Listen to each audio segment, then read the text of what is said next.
Hello and welcome to Love Unfiltered, where we explore all facets of love, relationships, and the human experience. Today, we're delving into a deeply emotional yet incredibly important topic. Love after loss. How do we heal? And how do we open our hearts to love again after losing a partner? Grief is a journey no one ever expects to take. And losing a partner is one of the most painful experiences any person can face.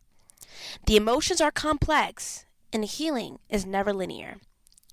So today, we're going to have an open, honest conversation about coping with grief and finding healing through self-care and support. Also, we will also be going over the emotional journey of starting over after loss and what that truly looks like. Before I begin, I want to acknowledge that this episode may be difficult to listen to for those who have experienced loss. If you need to take a moment, please do so. Grief is personal, and there is no right or wrong way to process it. Our goal here is not to provide quick fixes, because there aren't any, but to hold space for the pain, honor the love that remains, and explore how healing can happen, even when it feels impossible. Now, when we talk about grief, we often hear about the 5 stages: denial, anger, bargaining, depression, and acceptance. These stages were first introduced by psychiatrist Elizabeth Kubler-Ross, and while they help us understand the emotional journey of loss, it's important to remember, grief isn't a checklist. It doesn't follow a straight path, and not everyone experiences these stages in the same order, or even all of them at all. Let's break them down. The first stage is denial. This is the initial shock, the feeling that this loss can't be real. It's the mind's way of protecting itself from the full weight of the pain. The second stage is anger. As reality sets in, anger can arise toward ourselves, others, or even the world. Why did this happen? How could this be fair? These feelings are normal and valid. The third stage is bargaining. This is the stage of what ifs and if onlys. It's when we search for ways we could have changed the outcome, even though logically we couldn't. The fourth stage is depression. This is when the deep sorrow of loss truly sinks in. It's the weight of knowing that life has changed, and it may never feel the same again. And the final stage is acceptance. This doesn't mean the pain is gone. It means we find a way to live with it. It's learning to carry the love and the loss together. I want to emphasize that grief is not linear. You might feel acceptance one day and deep sadness the next. And that's okay. Your grief journey is your own, and there's no right way to go through it. Now, grief can feel overwhelming, but there are ways to cope and find moments of relief. Healing doesn't mean forgetting. It means learning to carry the pain in a way that allows you to keep moving forward. Here are a few ways to take care of yourself through the process. Seek support from loved ones, join a support group, or consider grief counseling. You can write down your thoughts, create art, or make music that can help process emotions that are hard to speak out loud.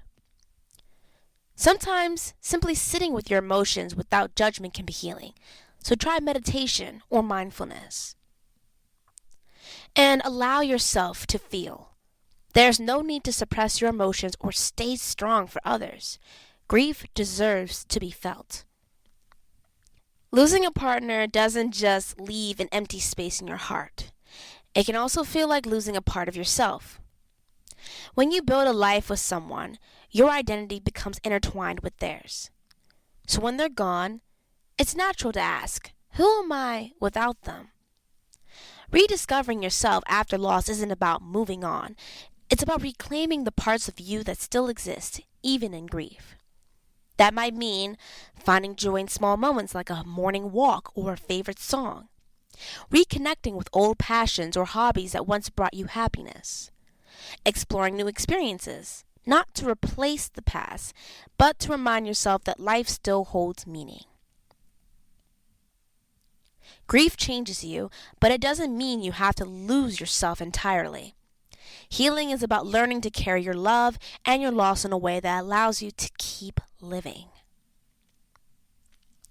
Now, a big part of the grief journey is figuring out how to keep the memory of your partner alive without feeling stuck in the past. Some ways to do this might include creating a ritual like lighting a candle or writing letters to them, keeping a memory book with photos and stories, and supporting a cause they cared about. But here's the delicate balance. While remembrance is beautiful, it's also important to allow yourself space to move forward.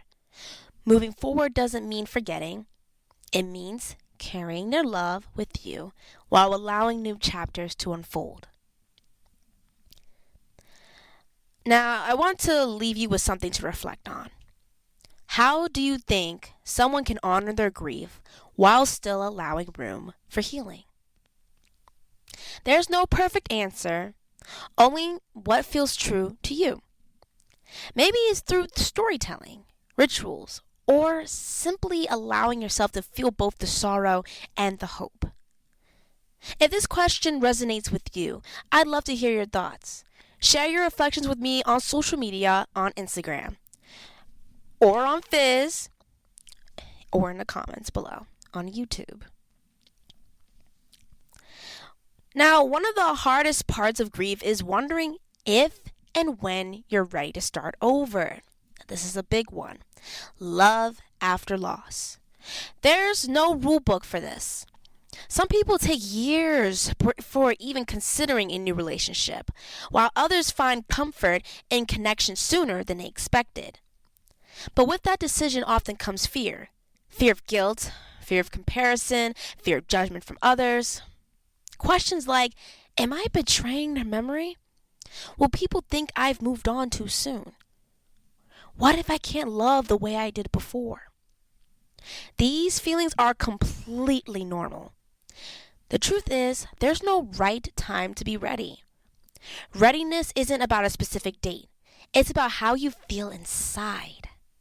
And whenever that moment comes, it's okay to step into it at your own pace. Now let's go over dating after loss. That's complex. You're not just navigating new emotions. You're also figuring out how to talk about your past. Some people fear that about, bringing that up to, bringing up their late partner might make someone new feel uncomfortable, while others struggle with balancing old love with the possibility of new love. A few things to keep in mind. It's okay to take things slow. No one expects you to have all the answers right away. Be honest with yourself and your potential partner about where you are emotionally. Respect your own feelings, but also be mindful of theirs. A new partner won't replace the one you lost, and they shouldn't have to. They're offering a new kind of love, and that can be oh my God, that can be so beautiful in its own way. So I would recommend all those tips that I gave you guys, okay? Here are some inspirational stories and anecdotes that I've found from online. One anecdote is finding love again in a different way. After losing my husband of 15 years, I never thought I'd love again. For a long time, I felt guilty even thinking about dating, like I was betraying him. But then I met someone unexpectedly, not because I was looking, but because life has a way of surprising us. He never tried to replace what I had. He just made space for me to grieve and to love in a new way. And slowly I learned that love isn't about replacing. It's about expanding. The second anecdote is learning to open up again. I was a widow at 38, and the idea of starting over terrified me. When I finally went on my first date, I almost canceled 3 times. I kept wondering, how do I even talk about my past? Would they understand? But when I finally shared my story, my date didn't run away. Instead, they listened. That was the moment I realized my grief is a part of me, but it doesn't mean I can't make room for something new. And the last anecdote is about embracing the unexpected.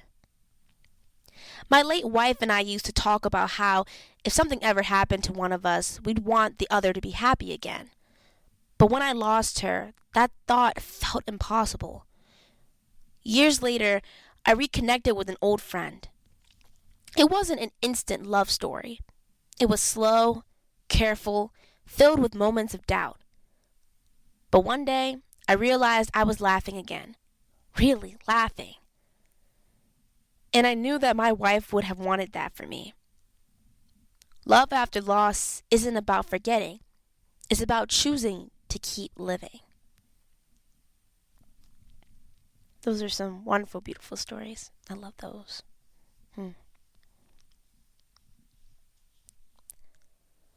Now let's go over some tips for healing. Healing doesn't happen all at once. It's not about waking up one day and feeling better. It's about taking small, manageable steps towards self-care and self-compassion. Here are a few ways to nurture yourself through the process. Start small. Even the simplest things, like getting fresh air, eating a good meal, or taking a moment for yourself, those can be acts of healing. Set boundaries. Well-meaning people will say things like, "You'll find someone else," or "You need to move on." It's okay to gently but firmly set limits on conversations that don't serve your healing. And finally, give yourself permission to grieve on your own terms. There's no timeline, no shoulds or shouldn'ts. However you feel is valid. Now here are some tips for starting over. If and when you feel ready to open yourself up to the idea of new love, take the pressure off. It's not about replacing. It's about rebuilding in a way that feels right for you. Here are some ways to ease into the process. Focus on friendships first. Before jumping into romance, allow yourself to connect with new people without expectations. It can be healing to simply enjoy companionship again. Communicate openly. If you do start dating, be honest with yourself and your new partner about where you are emotionally. It's okay to still love the person you lost while making space for something new. And finally, seek support if needed. There are incredible therapy options and support groups specifically for widows and widowers. Connecting with others who understand your experience can be invaluable. Now, as I wrap up this episode, let's take a moment to reflect on what we've discussed. We explored the stages of grief and how everyone's journey is unique. We talked about coping mechanisms, the delicate balance of honoring the past while embracing the future, and the possibility of finding love again. Most importantly, we reminded ourselves that healing happens in our own time and our own way, and that's okay. Now, if there's one thing I want you to take away from today's conversation, it's this. Love after loss doesn't mean forgetting the past. It means finding a way to carry it with you as you build a new future. Your grief, your love, and your healing can coexist. And wherever you are in your journey, know that you are not alone. You are never alone in this journey. A lot of people are going through it. So if you need to talk to someone about it, there are many support groups, like I said, that they're out there, and you can hear other people's stories and figure out how you're going to grieve the way that you want to. Now, next time on Love Unfiltered, we're diving into a deeply important topic. Through the darkness together, supporting a partner facing depression. We'll discuss how to be there for someone struggling with their mental health while also taking care of yourself. It's a conversation you won't want to miss. And I'd love to hear from all of you. Have you experienced love after loss? What helped you navigate your grief? Share your thoughts, stories, or questions with me on social media on Instagram, this for all of the people who are in HBCUs and schools across the nation, or you can also leave comments under the video on YouTube. And if today's episode resonated with you, consider following Love Unfiltered on Instagram, Spotify, YouTube, or Apple Podcast, leaving a review, or sharing this episode with someone who might need it. Your support means the world, and it also helps keep these conversations going. And I love these conversations. The more we go into this season about mental health, the more I'm learning, and also I'm teaching everybody else. Thank you for joining me on this heartfelt journey. This is Logan Forrest signing off, reminding you to always love yourself and others. Unfiltered. Until next time, take care.